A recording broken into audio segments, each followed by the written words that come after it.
Hi, and welcome once again to another episode of Men Are So Smart. My name is Lou Gallagher. So is mine. My name is Lou Gallagher. That'll really make it easy for all of the publicity shots. No, you're. Oh, you can call me Corvette.ronnie. Corvette.ronnie, that's right. Thank you. We've known each other since 1975. Something like that. I think. Yeah. And if you're new to our cast here, both of us are married. Yes. This is my second marriage. Not to each other. No, that would never work. I would never marry a police officer. So anyway, we've both been married a long time. Yes. Now, in my first marriage, I was married for 8 years, and now my wife and I just celebrated our 26th wedding anniversary. So that's 34 years of marriage. I am coming up at the end of this month. I will be 32 years married. To the same woman. To the same woman. woman. I did it the hard way. And I'm not counting that in dog years. Oh, I thought you were. Those are human years. Holy cow. Trips around the sun. Well, the reason that we bring this up to you today is that here on Men Are So Smart, what we like to do is give you tips on relationships. We feel we're qualified. Yeah. Now, some of these may pertain to you and some of them may not.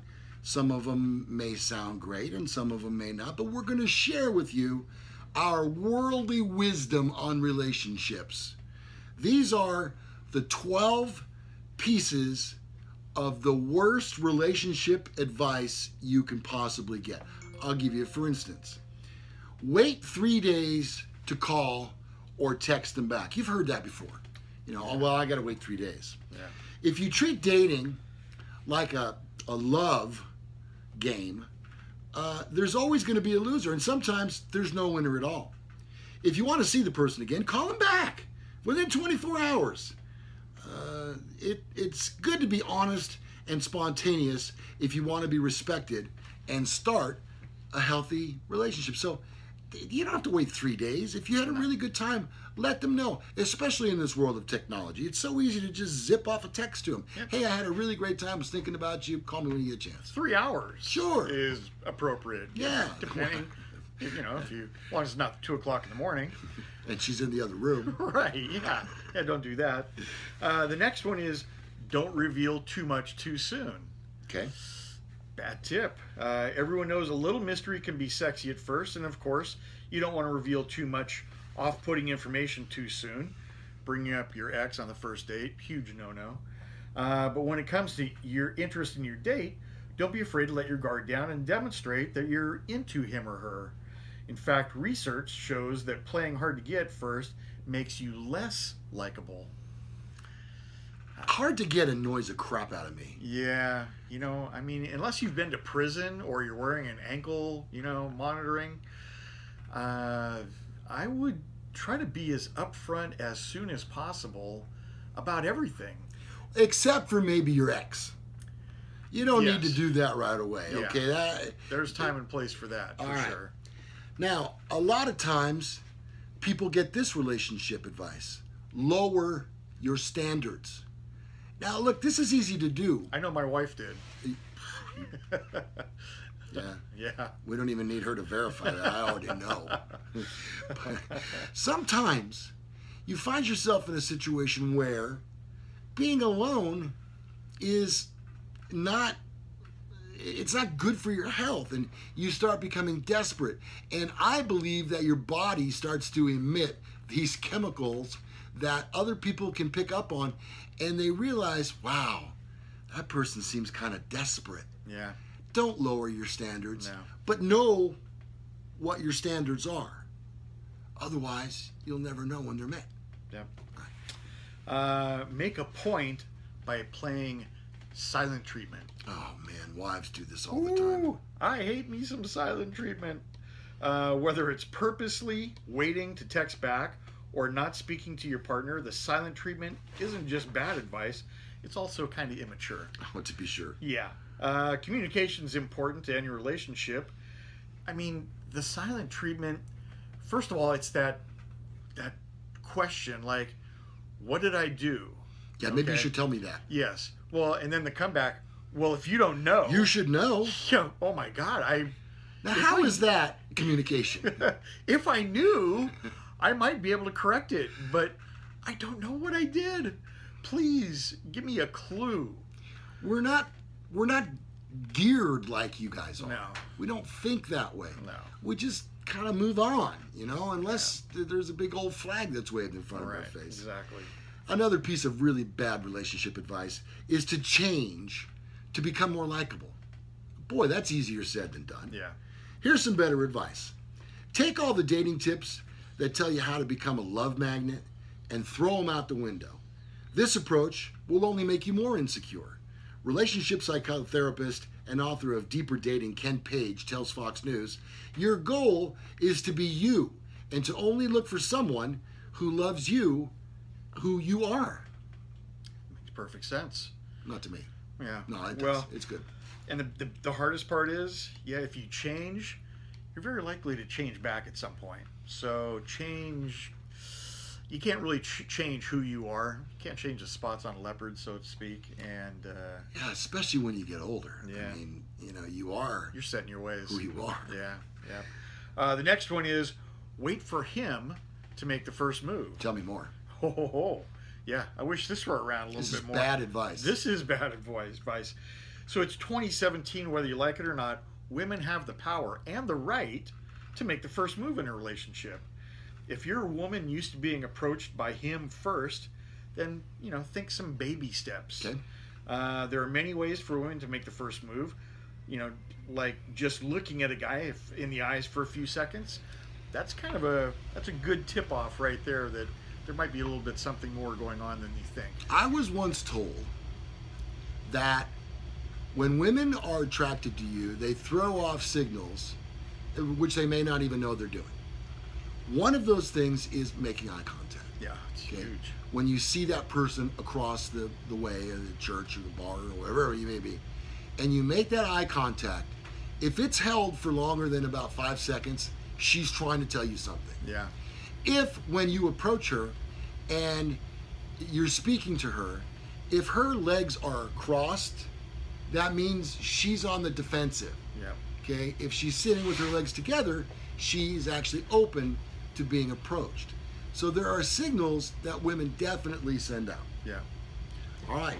Don't have sex until after the third date.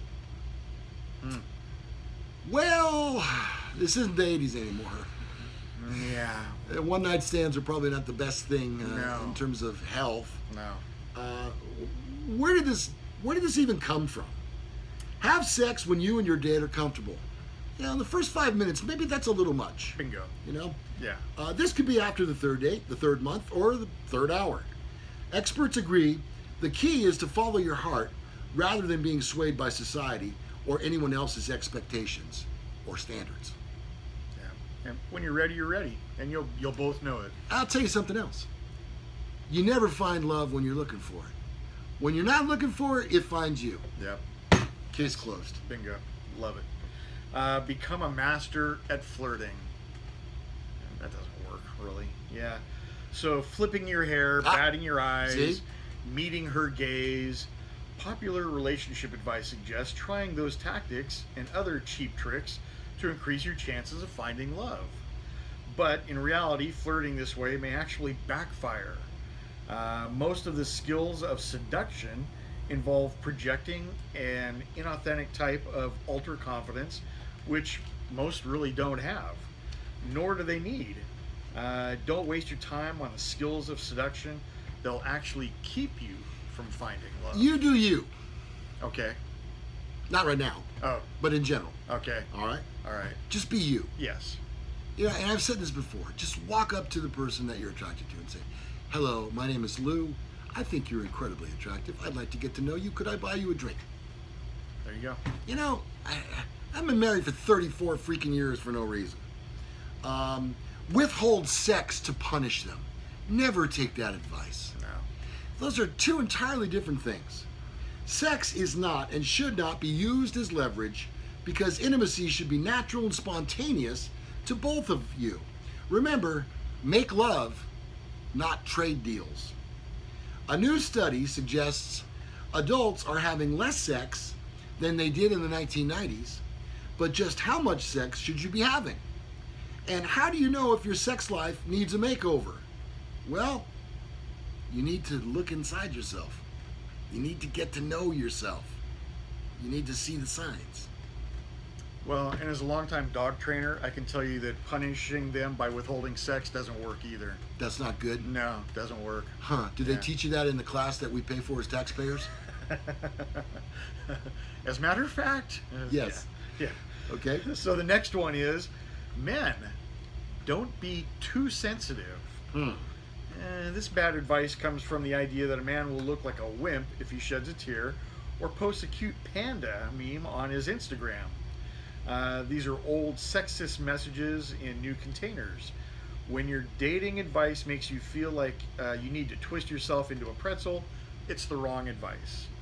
Honestly, hey, if you're watching a good movie like Tombstone, and there comes a part when, you know, Lowell gets shot, yeah, that's, I cry. Yeah. You're such a wussy. Not me. I'm like a rock. I'm getting a little misty just thinking about that. Do you need a hug? That's poor Lowell. Finally, that was awkward. Whoa, what happened? Unhappy couples have been seen by counselors, and sometimes they felt as though they were pressured to get married because they felt it was the next logical step to take. Yeah, especially when you're young. But see, that's bogus. Yeah. Forget the happily ever after script and write your own to suit your needs and expectations in life. Now, here's another piece of advice. When you're younger, in 21, let's say 21 to 25, and you meet a woman, here's the way it plays out every time, without exception. You meet, you date, you both have your own places where you call home, and then one of you decides, gee, you know, it might be cheaper, less expensive if we both lived in the same place. So you move in together. That's the first step. The next step is you get a dog, because that's like your baby. Right. Okay? The next thing that happens is you feel obligated to ask that person to marry you. It may or may not be the right situation, but it's the next likely step. Be careful. Tread lightly. Make sure. Don't wait until the parents have paid for the wedding. Yeah. The night before at the rehearsal dinner. Yeah. That's probably not a good time. No. I mean, I don't know much. It's kind of a runaway bride situation Yeah. there. Yeah. Nobody wants that, especially the bride's father. So be careful playing that game. I call it playing house. Yeah. Yeah. So does Judge Judy. Does she? Yeah, she does. Wow. Yeah. I didn't know that. That's one of her favorite terms. Yeah. Well, you know, I'm retired. I watch a lot of Judge Judy now. I guess you do. Man, I got to get me one of them retire things. All right. So there you go. There's our tips, 12 tips, in fact, on bad advice that you could get in a relationship. It's not going to help you, any of those. No. So please, just enter into it with a clear mind and a clear conscience. Be yourself.